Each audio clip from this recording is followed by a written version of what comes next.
The Atlantic Ocean has always been a theater where powerful nations play a subtle game of cat and mouse. But in early January 2026, that quiet game shattered dramatically. On January 7, 2026, U.S. forces executed a high-stakes operation to seize the Russian-flagged oil tanker Marinera, formerly known as the Bella 1, in the North Atlantic, about 190 miles off Iceland's southern coast.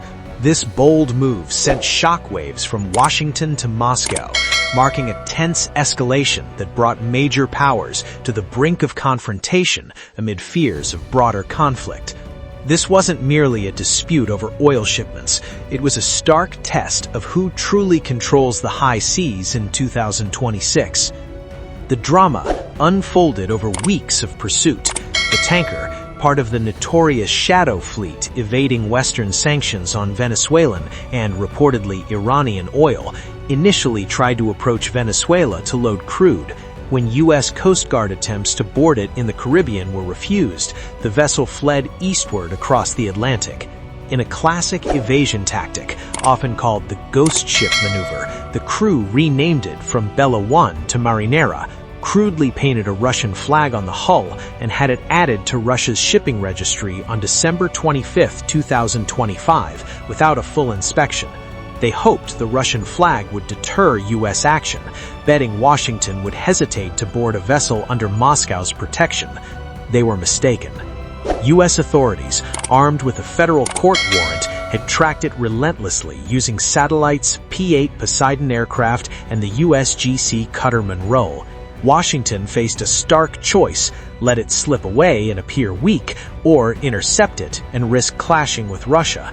They chose interception, knowing the tanker was heading toward areas where intervention would become impossible.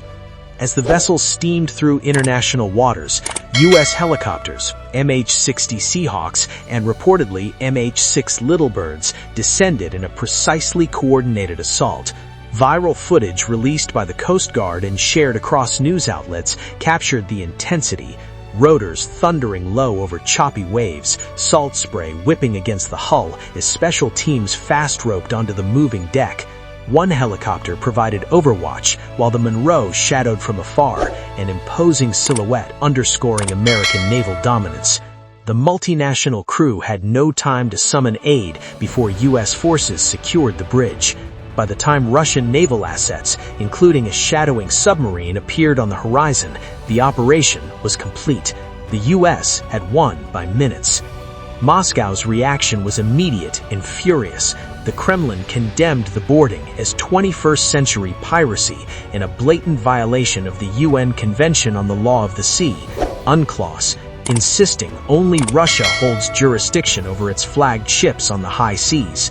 Officials lost contact with the vessel post-boarding and demanded humane treatment for the crew, which included sailors from various nations. While some Russian voices called for retaliation, the response stayed diplomatic. Protests at the UN, legal challenges, and warnings of heightened Euro-Atlantic risks, avoiding direct military escalation. The tanker was empty at the time of seizure, contrary to early rumors of millions of barrels, but its history tied it firmly to illicit networks bypassing sanctions on Venezuela's regime. Simultaneously, the U.S. seized another Venezuela-linked vessel, the MT Sofia, in the Caribbean, part of a broader 2025-26 strategy, shifting from financial penalties to physical interdictions of the Shadow Fleet. This fits a tougher U.S. posture under the current administration, aimed at choking revenue to adversaries like Venezuela and, indirectly, Russia and Iran, even amid brinksmanship with nuclear powers. Experts debate whether it's legitimate sanctions enforcement or a dangerous precedent threatening freedom of navigation. Online, the viral boarding videos ignited fierce debate. Some hailed it as proof of American sea supremacy. Others warned of playing with fire that could ignite wider war. Rumors swirled about hidden cargo, nuclear components or advanced gear, but officials confirmed the ship carried nothing illicit at seizure. Russian submarine escort arrived too late, tracked by U.S. assets throughout. No shots were fired. Cooler heads prevailed to avoid catastrophe. The crew, caught in the crossfire of giants, surrendered peacefully and were treated humanely while U.S. forces took control.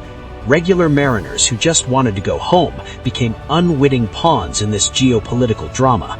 As the Marinera is towed toward a U.S. port for investigation, it stands as a symbol of a new era. The oceans are no longer neutral.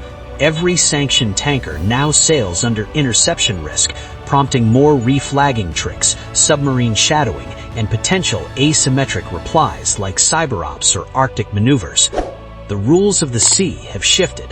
In 2026, the U.S. has shown willingness to deploy force against even Russian-flagged vessels to curb enemy funding, proving resolve at high risk.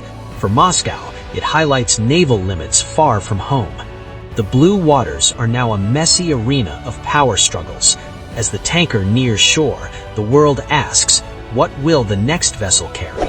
And will cooler heads hold the next time?